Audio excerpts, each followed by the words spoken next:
Okay, तो हम फिलहाल अभी नंबर सिस्टम पढ़ें और यहाँ पर हम पिछला जो पार्ट था उसमें हमने 60 तक के प्रश्न को कवर कर लिया, और ये हमारा जो पार्ट है 13, इसमें हम 61 से लेकर 65 तक के प्रश्न को डिस्कस करने वाले हैं। तो वैसे आपको पता होगा कि ये सीरीज जो चल रहा है हमारा काफ़ी इम्पोर्टेंट है आपके लिए, और हर एग्ज़ाम के जो आने वाले हैं उसके लिए, सभी एग्ज़ाम के लिए इम्पोर्टेंट है। रेलवे, एसएससी या जो भी एग्ज़ाम है उस सब के लिए इम्पोर्टेंट है। ठीक है, तो देखते हैं जो हमारा टाइप जो 61 है उसको क्या दिया हुआ है प्रश्न।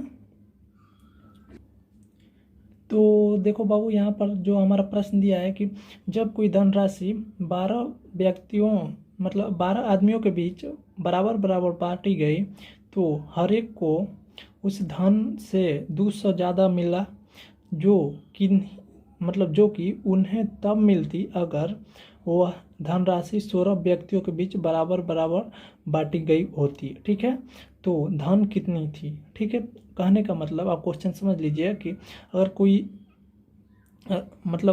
एक पैसा है, मान लीजिए 20 रुपया, उसको हम 12 आदमी में बांटेंगे तो पैसा तो ज़्यादा मिलेगा हर आदमी को, अगर वहीं 16 आदमी में बांट दिए तो कम मिलेगा। तो कहने का मतलब वही है। तो अगर मान लेते हैं हम, हमारा जो रुपया है टोटल एक्स मान लेते हैं, टोटल रुपया एक्स है।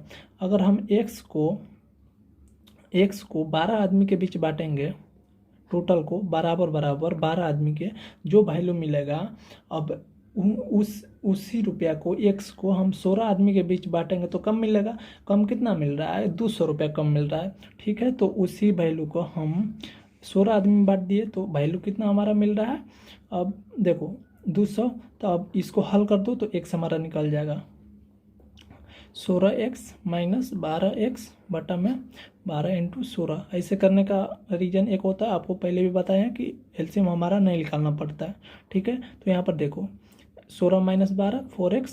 ठीक है, अब इसको 4 से कटा सकते हैं, 3 48, मतलब x बराबर 48 इंटू 200, मतलब हमारा कितना हो जाएगा? 9600 रुपया टोटल था। ठीक है, हमारा आंसर हो गया एक्स। ठीक है, यही निकालना था।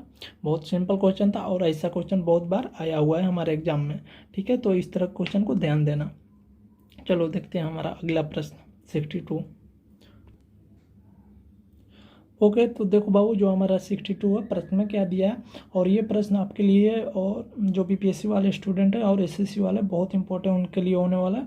तो इस तरह के बहुत सारे प्रश्न आए हुए हैं, तो एक मैं बता दे रहा हूँ, और आप अपने बुक से कुछ कुछ प्रश्न और बना लीजिएगा तो रिवीजन हो जाएगा। ठीक है, तो देखो क्या दिया है कि 1000 व्यक्ति के एक समूह में 760 हिंदी बोल सकते हैं और 530 अंग्रेजी बोल सकते हैं। ठीक है, तो हिंदी व अंग्रेजी बोलने वालों की संख्या क्या है? इंटरसेक्शन वाला हमारा क्वेश्चन है। तो देखिए, जो हमारा हिंदी और इंग्लिश बोलते हैं, एच यूनियन नंबर बोलते हैं ना हम, एच यूनियन ई, जो है कितना है? 1000।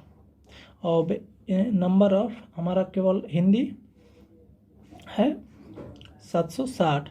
अब नंबर ऑफ इंग्लिश कितना है हमारा? 530। तो हमको निकालना क्या है? Number of H intersection E, मतलब कि बीच, या तो हिंदी या इंग्लिश दोनों बोल सके, तो हमको ये निकालना। तो इतना लिखने की ज़रूरत नहीं है, हमारा फार्मूला होता है कि नंबर ऑफ एच, ऐसे फार्मूला होता है। यहाँ पर ए बी का हम लेकर चलते हैं, ए यूनियन बी बराबर number of A plus number of B minus A number of A intersection B होता है। इस तरह का फार्मूला हमारा होता है, तो उस पर हम बैठा देते हैं 1000 यहाँ पर, और ये 760, और ये बी 530।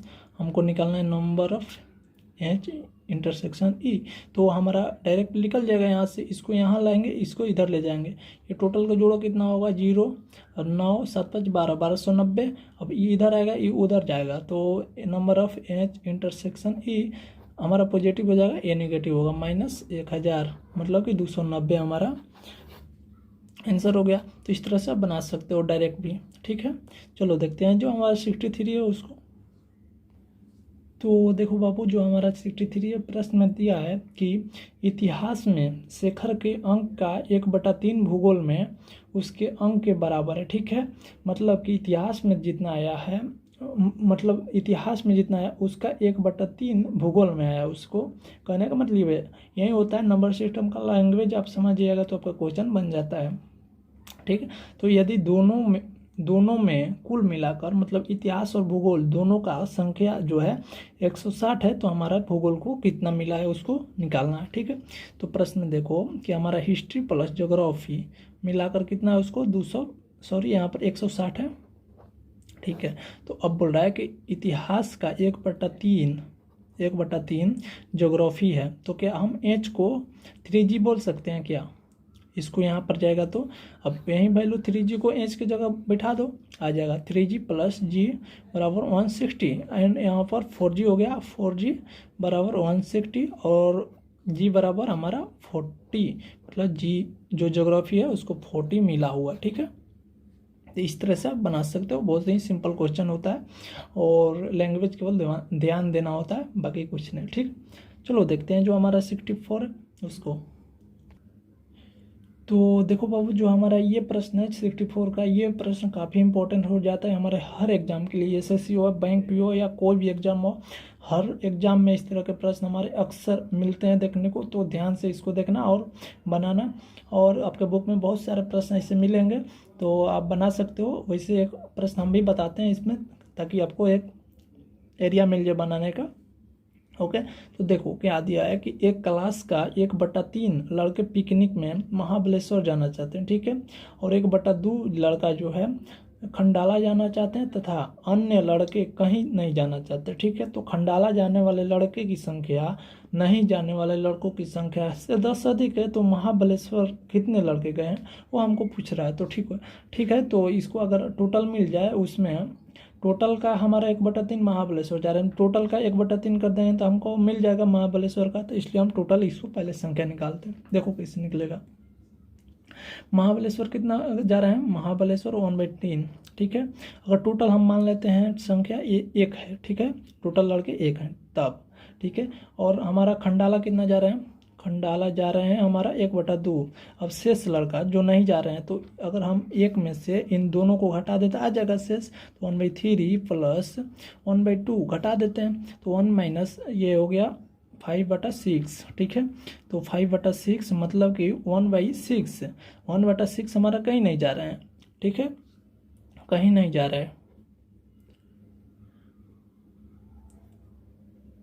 अब देखो दिया है कि कहीं जो खंडाला और कहीं नहीं जा रहे हैं उनका जो अंतर है, मतलब कि खंडाला जो जा रहे हैं जो नहीं जा रहे हैं उनसे वो 10 अधिक है, कहने का मतलब अंतर है, ठीक है।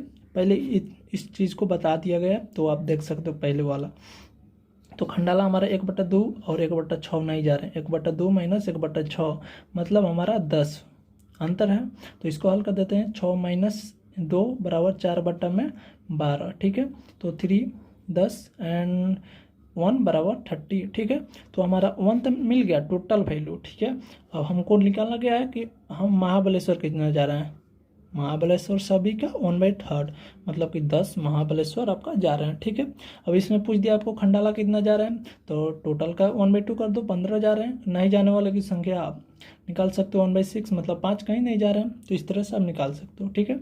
चलो देखते हैं जो हमारा 65 है उसको। तो देखो बाबू जो 65 है प्रश्न में दिया है कि एक व्यक्ति ने अपनी संपत्ति का 2/3 भाग अपनी पत्नी के लिए, ठीक है, और 1/3 भाग अपने बेटे के लिए तथा शेष जो बचता है 4000 रुपया अपनी लड़की के लिए छोड़ा है मतलब। तो उसकी जो संपत्ति था कितना था टोटल हमको निकालना है, या तो संपत्ति को x मान सकते हो या 1 मान सकते हो, तो हम 1 मानकर बनाएंगे, टोटल संपत्ति 1 है, ठीक है। अब 1 का 2/3 पत्नी को दिया, मतलब कि 2/3 पत्नी वाइफ को, और जो है अब कितना है 1/3 अपने बेटे को, ठीक है, सन को, ठीक है। तो अब बोल रहा है कि शेष हमारा अगर इन दोनों को एक में से घटा लेंगे तो शेष हमारा निकल जाएगा टोटल में से, तो टोटल माइनस 2/5 + 1/3 कर देते हैं, तो हमारा 1 माइनस ये 6 5 11 बट्टा में 15 मतलब कि 4/15 आ गया। शेष जो है शेष है, अब शेष जो धन है कितना है 4,000, ठीक है। रुपया में 4,000 है, तो 4,000 है, तो अगर शेष है तो टोटल निकालना है। टोटल हम माने एक, अगर एक निकाल लेते हैं तो हमारा आ जाएगा आंसर। 4 से इसको कटाएंगे तो 1,000, ठीक है। ऊपर बचा एक, इसको गुणा करेंगे तो एक बराबर हमारा 15,000 रुपया हो गया। तो इस तरह से आप बना सकते हो। टोटल आंसर हमारा आ गया 15,000, ठीक है। तो इस तरह के भी क्वेश्चन बहुत आए हुए हैं, तो ध्यान देना। और हमारा 5 प्रश्न जो डेली होते हैं वो कंप्लीट होते हैं। अब मिलते हैं इसके अगले पार्ट में, और 1 से 2 पार्ट हमारा और आने वाला है नंबर सिस्टम का, और इसके बाद हमारा नंबर सिस्टम ख़त्म हो जाएगा। और तब तक के लिए आप रिवीजन कर सकते हो और प्रीवियस ईयर सेट लगा सकते हो, ठीक है। मिलते हैं इसके अगले पार्ट।